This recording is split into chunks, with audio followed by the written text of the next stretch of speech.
Hello, my friends. How are you? Welcome to a Global Pop edition. I am your host, Jay Sweet. Now, as I've mentioned, these Global Pop episodes are really geared towards a course that I'm teaching in the fall called Global Pop Music, and they'll be required listening for my students who are in that class. But I figured I would share with you the information, just put it out there, and if you're interested in these Global Pop episodes, by all means, keep checking them out. I'm happy to provide you with some more information on some music you might have never heard before. I'm still learning, very much so, by doing this. Now, the normal show, of course, is an evaluation of 30 albums per year beginning in 1964. So it's quite a different thing. And also, there's a lot of interviews as well. But at any rate, today's episode is called Latin/American Rock and Pop. It's music, crossover music from Latin artists that had a major cultural impact on American rock and pop music. Now, the term Latin is, of course, very broad, and it essentially describes people from the intercoastal region that stretches from the U.S. through the Mexican border to the southern tip of South America. That's about 659 million people. The term Latin America originally referred to people in the Western Hemisphere where a romantic-based language was prominent, so it's usually descendants of Spanish or Portuguese-speaking countries. So let's get into it. Latin/American rock and pop.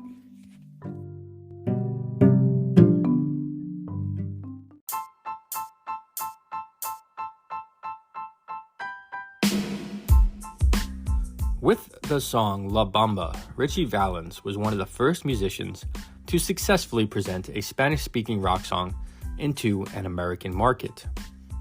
Valens' real name was Richard Valenzuela, a Mexican-American-born guitarist, singer, and songwriter raised in Los Angeles. Valens was discovered as a high school student who began gaining attention in 1958. For less than a year, Valens was on quite a musical journey and performed on Dick Clark's American Bandstand, and then on package tours with rock royalty like Chuck Berry, Bo Diddley, the Everly Brothers, and Jackie Wilson. Richie Valens was an early rocker who was once on pace to have a huge musical career and legacy, but sadly, his plane crashed in 1959, killing the 17-year-old singer, along with Buddy Holly and J.P. Richardson, better known as the Big Bopper. Now, Valens was not scheduled to board the chartered plane that took his life, but after winning, or in this case losing, a coin toss, he made the cut to travel with Holly and the Bopper. Valens had a fear of flying ever since he was a kid. He was a kid even when he died, but I think around the age of 15, he witnessed a mid-air collision at an air show, and he was scared to fly ever since, understandably so. In 1987, a biopic of Valens named La Bamba was made, with actor Lou Diamond Phillips playing the teen rocker.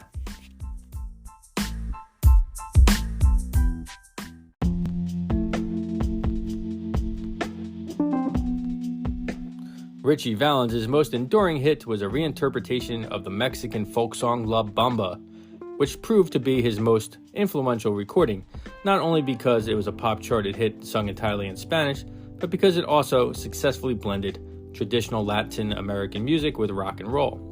Valens was the first to capitalize on this blend. The song was recorded late in 1958 with noted session musicians like Buddy Clark on the string bass, Ernie Freeman on piano, Carol Kay on the acoustic rhythm guitar, she's normally known as a bass player, Renee Hall on the Dana Electro 6-string baritone guitar, and the great Earl Palmer on drums and claves. Now, Valens knew very little Spanish and had to sing this song phonetically. The La Bamba is a dance, and the lyrics reference doing that dance. Here's the chorus. To dance the bamba, one needs a bit of grace for me, for you. Now come on, now come on, for you I'll be, for you I'll be, for you I'll be. La Bamba.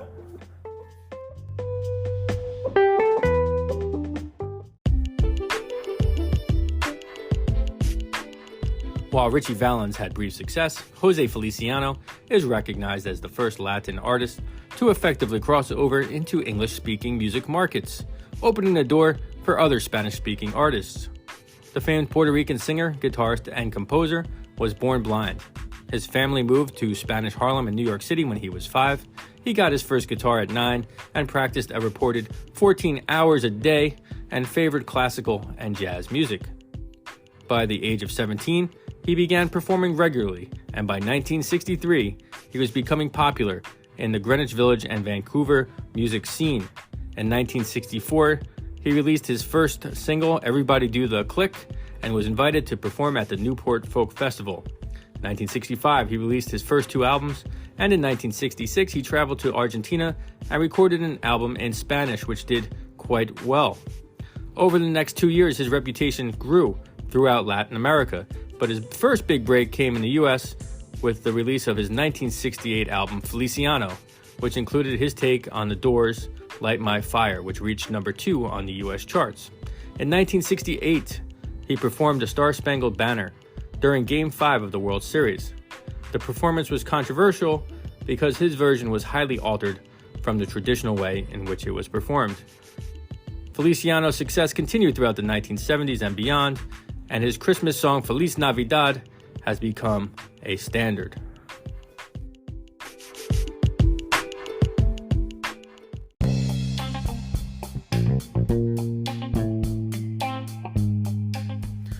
Jose Feliciano is an incredibly gifted musician and a great interpreter of popular materials. His version of the Mamas and the Papas 1965 hit California Dreamin' was released in 1968 and was featured on his album Feliciano. His performance showcases his signature guitar and vocal stylings and an arrangement that includes strings, scat vocalizations, Latin blended rhythms with elements of folk and jazz. Playing bass on the track is the legendary Ray Brown, one of the most recorded bassists ever. For the past 20 somewhat years, I've been working on a biography on Ray Brown, which is due out later this year on Equinox Books. I'll keep you posted on that. Feliciano's version of California Dreamin' was included in Quentin Tarantino's 2019 film, Once Upon a Time in Hollywood. It's a great track.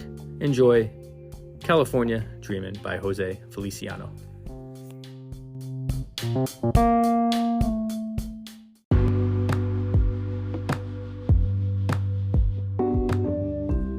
Julio Iglesias was one of the earliest Latin artists to have massive crossover success in the US.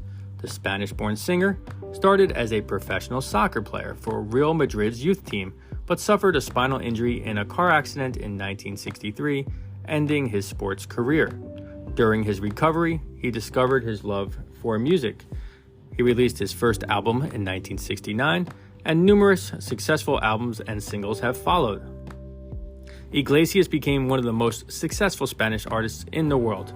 His music has sold over 100 million records, and he holds a Guinness World Record for being the best-selling male Latin artist of all time.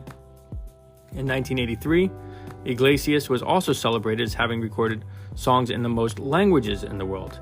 He has releases in Spanish, English, French, Portuguese, and Italian. His son Enrique has also had a successful music career. Julio Iglesias has been awarded a Grammy Lifetime Achievement Award, and he is currently 79 years young.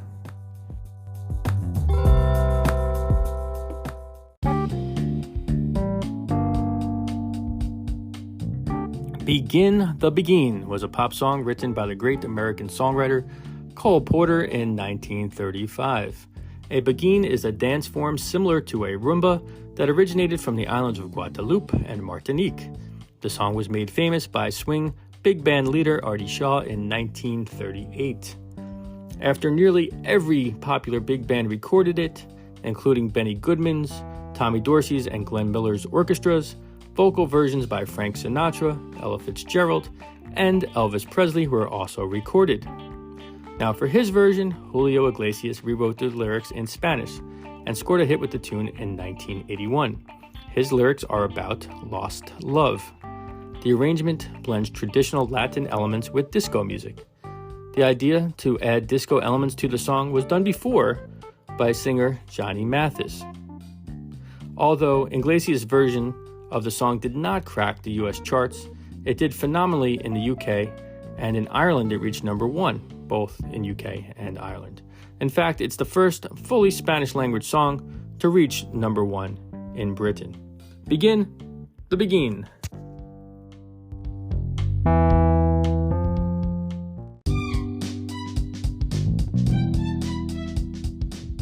The artist who most successfully blended Latin music with rock and roll was Mexican-American guitarist, songwriter, and music producer Carlos Santana. Carlos Santana was born in 1947 in Mexico and raised in Tijuana. He then moved to San Francisco, where he was inspired by blues, jazz, and rock and roll, and he combined all of these elements when he created his band Santana in 1966. The group reached greater notoriety in 1969 when they played the Fillmore West and then the Woodstock Festival. That same year, they released their self-titled debut album, and the group followed up with more successful albums including Abraxas, 1970, and Santana 3, 1971. Santana has won multiple Grammy Awards. Carlos Santana and the group Santana was inducted into the Rock and Roll Hall of Fame in 1998, and Carlos Santana has received a Kennedy Center's Honors Award in 2013. He still performs, and his career has spanned over 5 decades.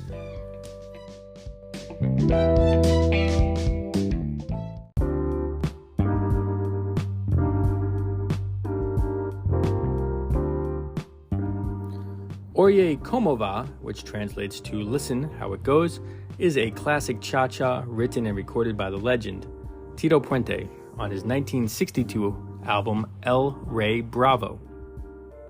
In 1970, the group Santana created a more rocked-out version that showcased Carlos Santana's guitar wizardry. The track was included on the band's second album, Abraxas, one of my all-time favorite records. The cut reached number 13 on the US Billboard charts as a single. Take notice of the various percussion instruments, the heavy usage of the organ, and the repetitive bass figures. Of course, special attention should be given to Carlos Santana's guitar work as well. Oye Como Va, listen to how it goes.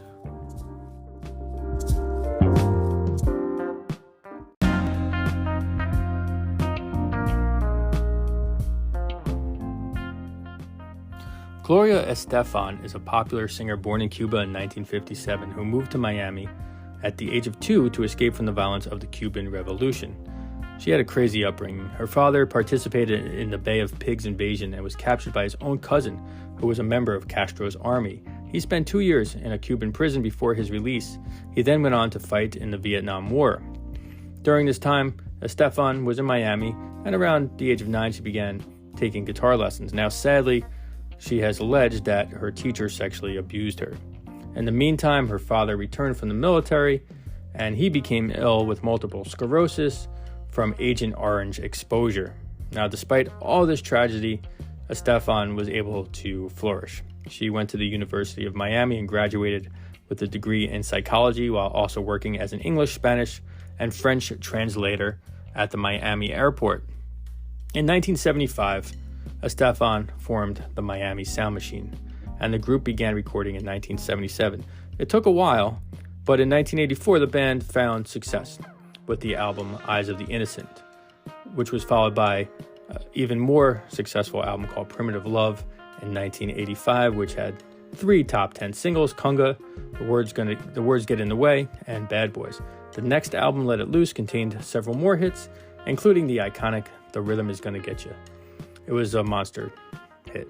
In 1989, Estefan began recording albums as a solo artist, and just as things were going really well for her, she was in a tragic accident. While touring in 1990, the singer was critically injured when a semi-truck hit her tour bus, leaving her with a fractured spine. It nearly killed her.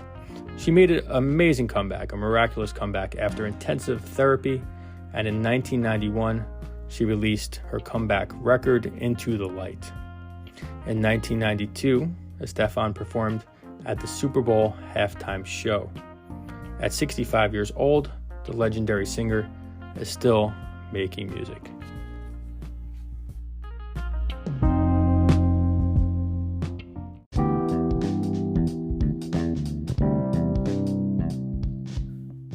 Be careful, because the rhythm is gonna get you.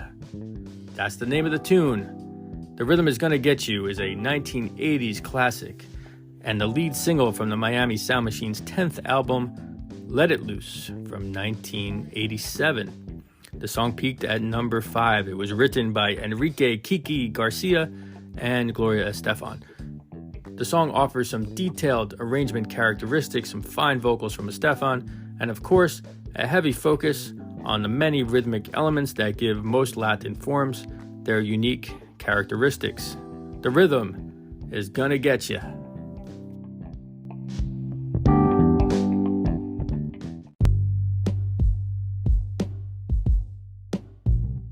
Jennifer Lopez, aka J-Lo, has been one of the most recognizable Latin pop artists, actresses, and personalities of the late 20th century and beyond. The Puerto Rican-American diva was born in the Castle Hill section of the Bronx in 1969, and as a youth, she studied dance and joined a touring company that performed Broadway numbers in Europe. She then returned to the U.S. and worked as a backup dancer for stars like MC Hammer and the band New Kids on the Block, and was then hired as a fly girl dancer on the popular sketch comedy In Living Color in 1991. The show's choreographer was Rosie Perez, who also became a famous actress. Now, she left the show. She joined Janet Jackson on tour as a dancer and took minor acting roles at first, and then she starred in her first leading role as a film actress in 1995 on the movie Money Train with Wesley Snipes and Woody Harrelson. Another major success came in 1997 when she starred in the biopic Selena, where she portrayed the popular Tejano music sensation Selena Perez, who was sadly murdered at the age of 23. The film succeeded, and others like Anaconda and Out of Sight followed. In 1999, Lopez began recording music albums.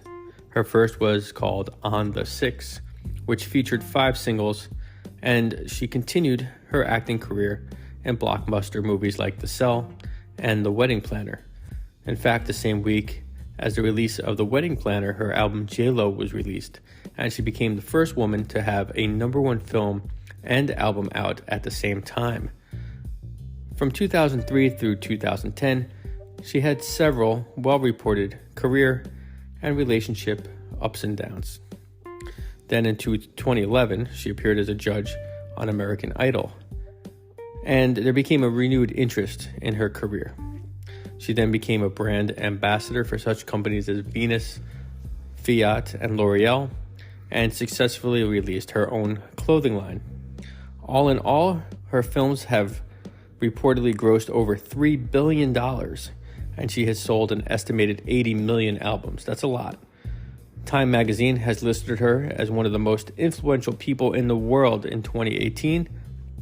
And then after her incredible success on the film Hustlers in 2019, she appeared alongside Shakira on the Super Bowl halftime show in 2020. In 2021, she sang at the Joe Biden inauguration and signed a lucrative deal with Netflix to produce films.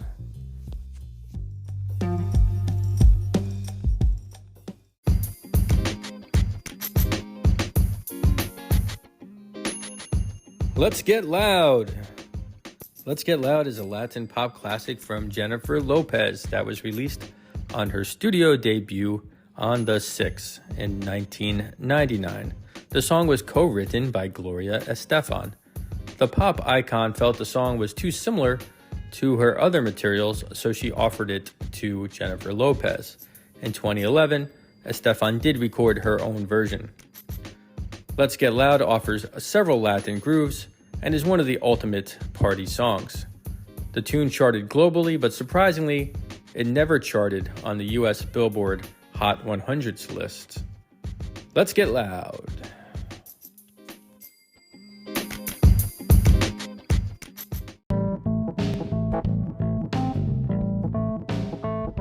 Shakira is an incredibly popular Colombian singer and songwriter who has affectionately been named Queen of Latin Music. She made her recording debut at the age of 13. Her first 2 albums were considered commercial failures, but she began gaining attention with her 3rd record, and by the time she recorded her 5th record, Laundry Service, she broke throughout international markets. That was her first English-speaking record, released in 2001, and it sold 13 million copies. It really brought her international fame. From then on, she continued to record hit albums in both Spanish and English. From 2013 through 2014, she served as a judge for the hit TV show The Voice for 2 seasons. She has sold about 95 million records, making her one of the highest-selling artists of all times. Shakira has recently been under investigation for tax fraud, a matter that remains unsettled, at least at the time of this recording. She has won 392 awards from over 888 nominations, including 3 Grammy Awards and 12 Latin Grammy Awards, making Shakira one of the most awarded and influential Latin artists of all time.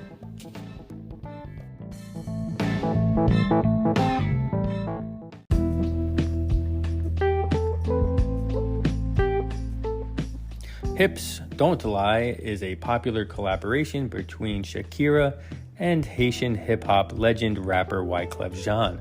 The song was released on her album Oral Fixation Volume No. 2 in 2005, and it's a reworking of Wyclef's song Dance Like This.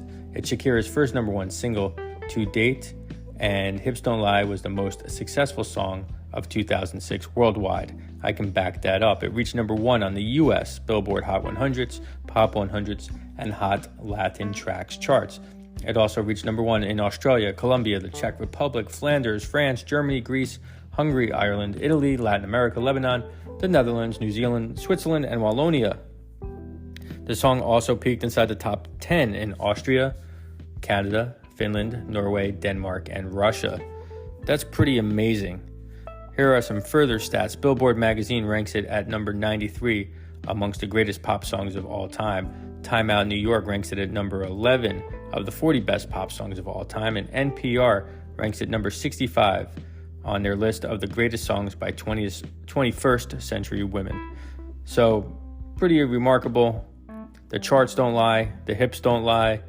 Let's check it out.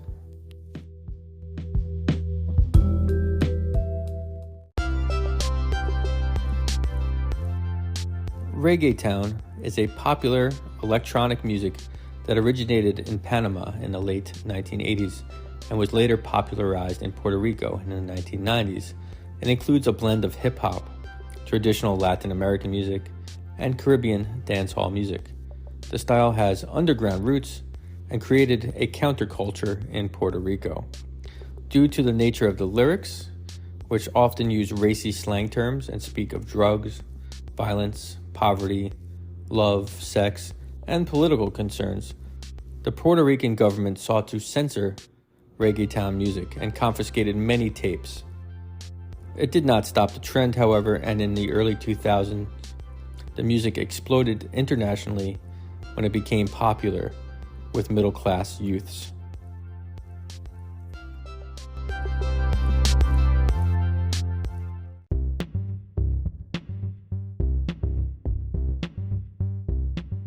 Daddy Yankee, whose real name is Ramon Luis Ayala Rodriguez, is a Puerto Rican singer, rapper, songwriter, actor, and record producer, and he is widely regarded as one of the pioneers of reggaeton music.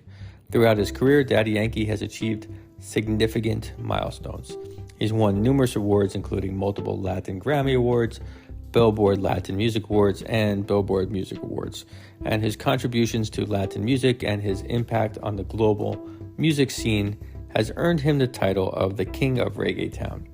Before his music career took off, he was actually training to be a professional baseball player, and the Seattle Mariners were interested in signing him. Then he was hit by a stray round of bullets while leaving a recording studio, and his chances for playing professional baseball were no more. And in 1994, he began releasing music and scored big with the international hit Gasolina that was released in 2004. Now things erupted from there, and he became one of the top selling Latin musicians of all time.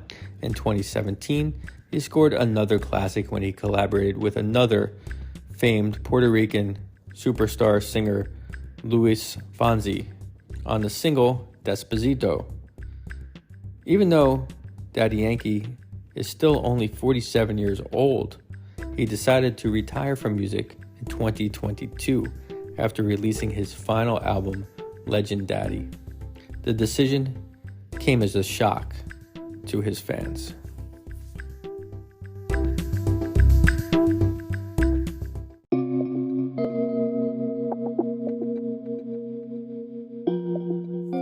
Gasolina by Daddy Yankee is the first reggaeton song to have a significant global impact. It was written by Daddy Yankee and Eddie D in 2003 and was included on Daddy Yankee's album Barrio Fino in 2004. The song charted internationally and it became a huge hit for Daddy Yankee and debuted at number 1 on the Billboard's top Latin American charts. The chorus is the most famous part of the song, and it translates directly to this: she likes gasoline, give me more gasoline. How she loves the gasoline, give me more gasoline. Now, according to Daddy Yankee, the song is about energy independence. There's a lot of speculation as to the meaning of the lyrics. He says the following: the verse was so simple and easy to remember. The word gasolina, everyone in the world knew what it meant, and I think part of the track's success was people looking for some hidden meaning. Was I talking about alcohol, about drugs? He told Billboard magazine in 2014. The track is completely literal. It's one of the most innocent songs that I've ever written. Gasolina.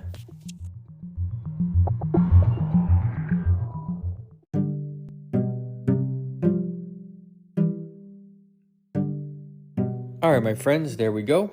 We did it. We checked it out.